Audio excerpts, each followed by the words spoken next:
sharing with us directly, it's unbeatable. And on that note, we have a super special session. We mentioned this earlier to you today, and now we're really pleased that we're able to tee this up. This event here at Expand North Star really is unique. How many other conferences or events around the world have entrepreneurs that gather on the same stage from across the world, across, in fact, 7 continents? And I would say this stage here is unique for that. From Polar Explorer to Entrepreneur is a very intriguing title session. I'm not going to detract from anything more from the gentleman who's going to grace the stage, because I really want him to extrapolate his journey with you.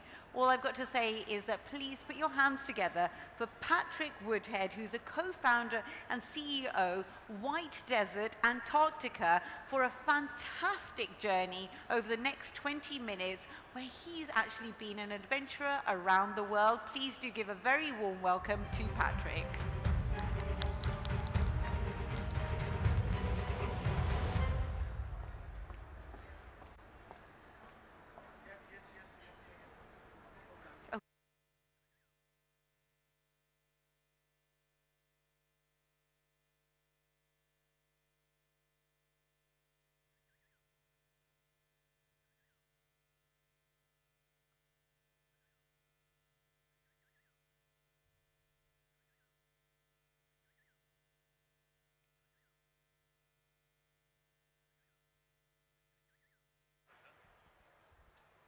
Hello, everybody. How's that?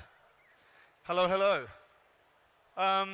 So welcome, and it seems about as incongruous as could possibly get to be talking at a tech conference about Antarctica, which is a place where we have no internet, in 35 degrees heat, where I'm used to minus 35 degrees. So it feels extremely weird to be here, but very, very welcome. It's my first time in the UAE. So I wanted to share you a little story about how White Desert was founded, where we started, what we do, and yeah, some lessons of being an entrepreneur, I guess. So Antarctica and the 7th continent. I don't know how many people know much about it. It's a desert like it is here, except our desert is the highest, driest, windiest continent on Earth. So the lowest recorded temperature is minus 89 degrees, 0.6 centigrade in winter. We operate in the summer, but it's also one of the most phenomenally beautiful places you'll ever see. Now, my journey in this started 20 years ago. So I'm 47 now, and I left university and basically started exploring. So for 8 years, I went to these really remote locations. I was in the Congo, Kyrgyzstan, Tibet, Suriname, and the Amazon, and basically trying to go to anywhere that wasn't explored. That was the vibe. And that led on to thinking, well, maybe there's another place that's not explored, and that's Antarctica, because there's so much wilderness there you cannot believe. And back in 2002, we broke the world record for skiing to the South Pole. So we're the fastest and youngest team to ever reach the South Pole. I came back with all my toes. I weirdly kind of enjoyed it and thought, we'll come back and do a full traverse of the continent. So this is something that 11 people had ever done. It was a journey of 2,000 kilometers that we're going to do in 80 days.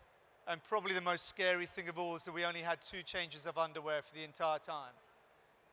So this was Antarctica, and this is where I really got to see the deep field, the interior, and it was just staggeringly beautiful. Even on days like this where we had huge whiteouts, couldn't see a thing, we used to call these plane days because after all that effort and all that strain, if a plane landed next to you, would you get on the plane and just get the hell out of there? That was the sort of moral dilemma we'd put to ourselves.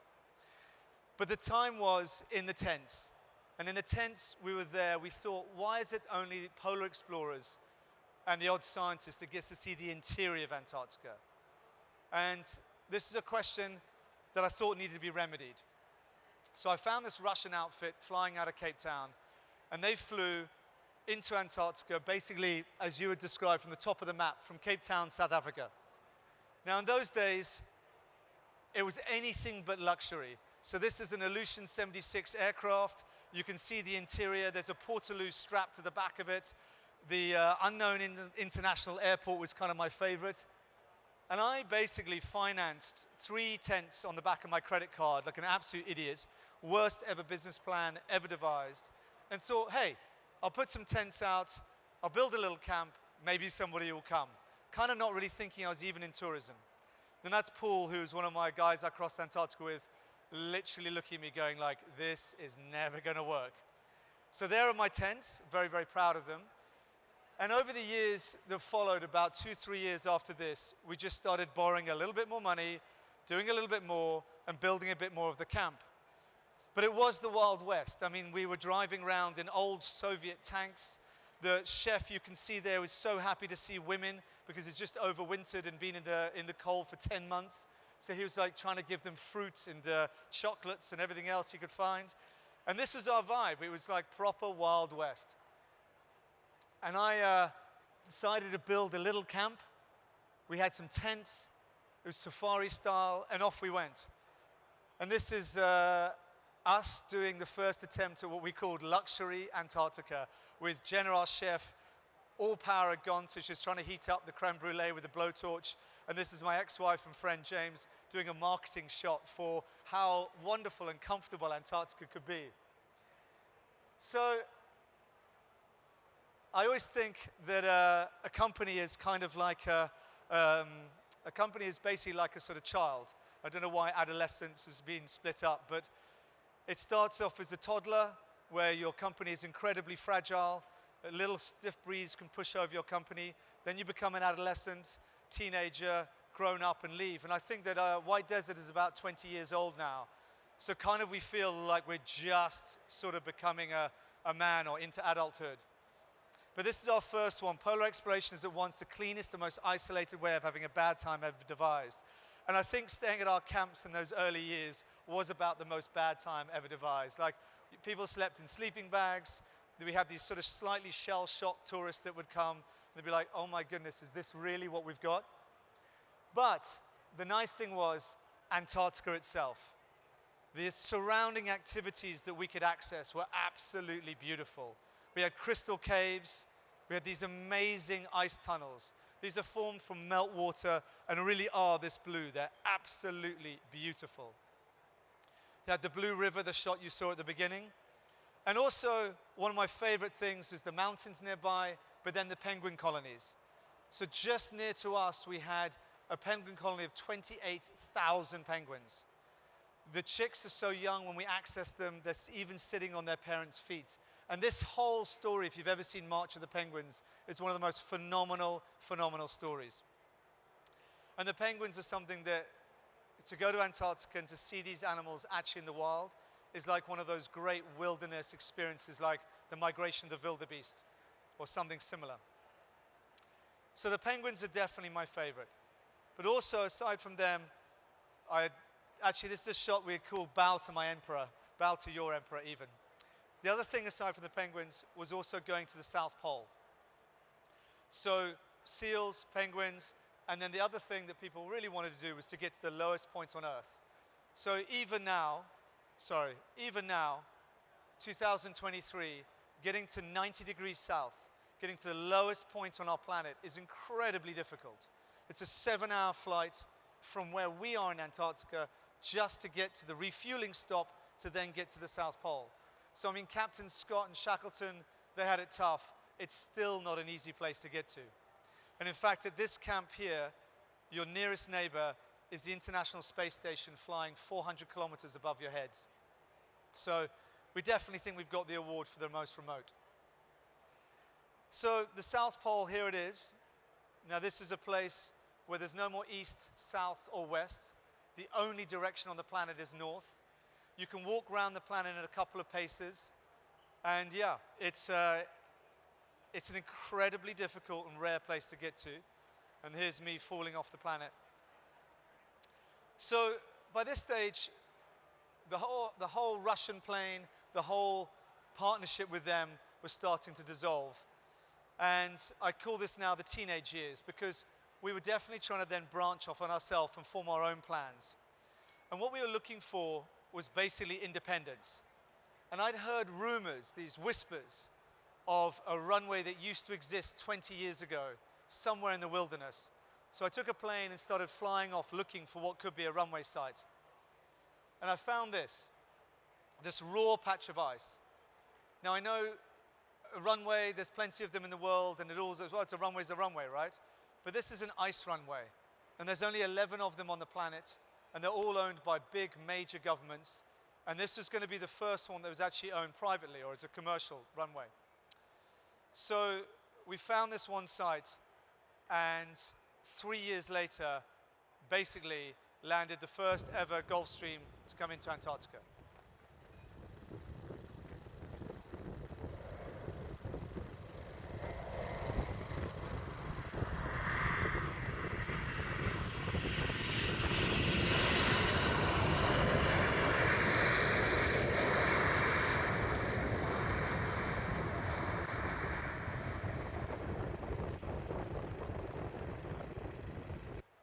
So the Gulfstream was a major step in the right direction. No longer Russian Ilyushin cargo plane, toilet seats in the back of the plane. This was now real luxury. But if you recall, the camps weren't exactly amazing 5-star resorts like you have here in Dubai.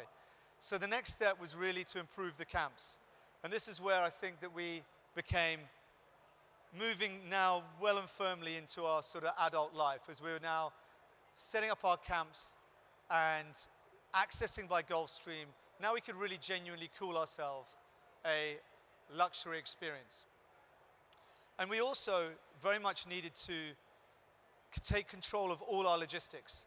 So from being 5 people that were in that little tent trying to look after the people, we now have 140 people that work for us in Antarctica. So we do more flying than anyone but the US government in Antarctica. We have 5 different aircraft. And suddenly this has become an entire thing. So we now take about 250 scientists to their research stations. We take about 250 tourists a year into the interior of Antarctica. And we now have these 3 different camps. So Witchaway, which is our first camp, and Witchaway is kind of so-called Witchaway because when I first went there I got lost and didn't know which way to go. And this is our kind of early explorer camp. And then we've got Echo Camp, which is where basically I was in this explorer camp and we had Buzz Aldrin come and stay. And Buzz Aldrin, the astronaut, said, geez, this place looks just like the surface of the moon. I thought, that's a good idea. Let's make a camp that looks just like it's on a lunar sort of outpost. So we built Echo last year. And from where we evolved, I'm just going to show you now a short video of what White Desert has evolved into. So here we go.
So that's what the guests see, and it's, as you can hopefully tell from the video, just a really magical place to exist in.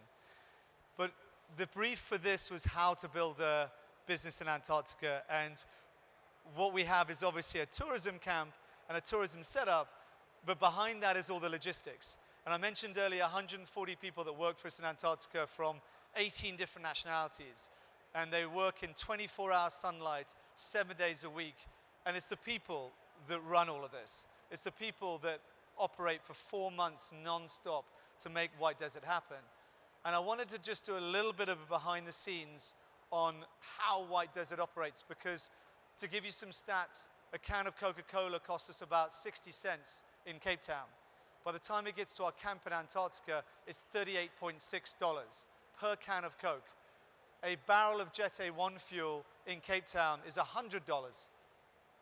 At that Camp Dixie that I showed you, the most remote camp on Earth, each barrel of fuel is $5,500 a barrel. So everything just goes absolutely crazy in terms of the cost base. And so having the tightest logistics, which actually sort of operates a bit more like a mechanized infantry, is what we've really got in Antarctica. So I'm going to just show you briefly one last video, and this is one of my favorite quotes: "I'm a dreamer with a head for logistics," because I think that kind of sums up any kind of operation in Antarctica. So here we are, here's our map. We're flying out of Cape Town, and then I'm going to just end by showing a 3-minute movie about how it's all put together. Thank you.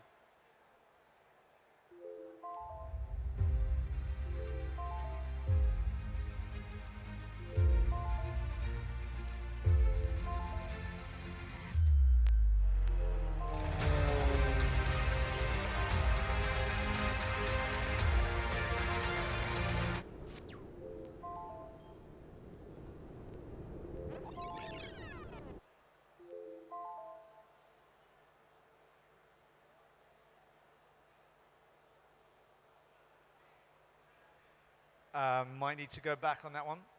Sorry.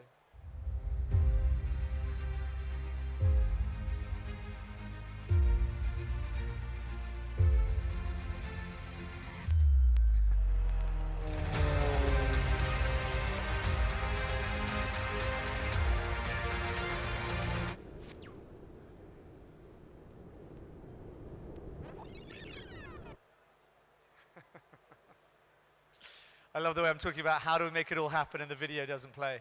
So I'm afraid anyone's interested in knowing how it all happens, you'll have to come and see me afterwards, and I'll happily show you the video on my laptop, which hopefully will work. But guys, thank you very much for listening. I hope you enjoyed it, and I'm here for any questions. Thank you. Thank you so much, Patrick. Well, let's take a moment, because we did give you the time until 3 o'clock, so you very kindly put together videos for us. So just give us a quick insight, because we have our dedicated audience, how you make it happen. Just we're here to learn about the bumps as well as the highs on that journey. There we go. In terms of the bumps, this is Antarctica, so we basically have to employ people that will have a plan, write out a plan, and then the next day rip it up, start again. So I think it's like incredibly important to be able to pivot, because whatever your best laid plans, I mean, hence the quote, "How do you make God laugh?" is because it'll always change. Antarctica will always have her own way. And the lovely thing about what we do is it's probably the only time that our guests are told no. Like, no, you can't leave. No, you can't do this. Antarctica is dictating what happens. So I think we have to throw immeasurable amounts of hard work at it, and then also be patient. When it's not going to push, we don't need to push the situation. We need to just stand still, wait, and then go. And that's a good lesson. And those are really transferable lessons when we talk about the business and the entrepreneurial world, in terms of pushing, but then understanding, okay, potentially we need to pivot now. We need to pivot, and then also very much a company grows in steps. So a company does not grow in a linear, just straight curve. It grows in big steps, and then it'll plateau. So it's also knowing when you're at that plateau stage, you consolidate your growth, and then you push on again. Because just growing far too rapidly, everything becomes disorganized, everything becomes messy. In our situation, things become unsafe. We're landing aircraft on ice runways in the middle of Antarctica, so we need to be damn sure it was what we're doing. So knowing exactly that consolidation phase is really important as well. I think that's fascinating. We could keep you on stage and push the limits, both of my AV team and the organisers, but I'm going to pivot and say that we are going to release you. But Patrick is a super approachable gentleman. He's here at Expand North Star and at GITEX over the next few days. Sure. Please take advantage of approaching him and asking for a personal insight into the journey. There's so much more that Patrick has to share. So again, this is all about networking and connecting, and I believe that you might be joining us for some of the after parties as well, Patrick. Fantastic. Thank you once again, Patrick. Thank you for being on stage with us, and we will have you again here soon, I'm sure. And I'm just going to take advantage of this moment to say thank you so much, ladies and gentlemen. We're going to release you now for a quick lunch break, a late lunch break, refreshment break. If I may request you all to return by 3:25, the action starts again at 3:30, and we've got a lot more planned for you. Thank you so much, and see you very soon. Thank you.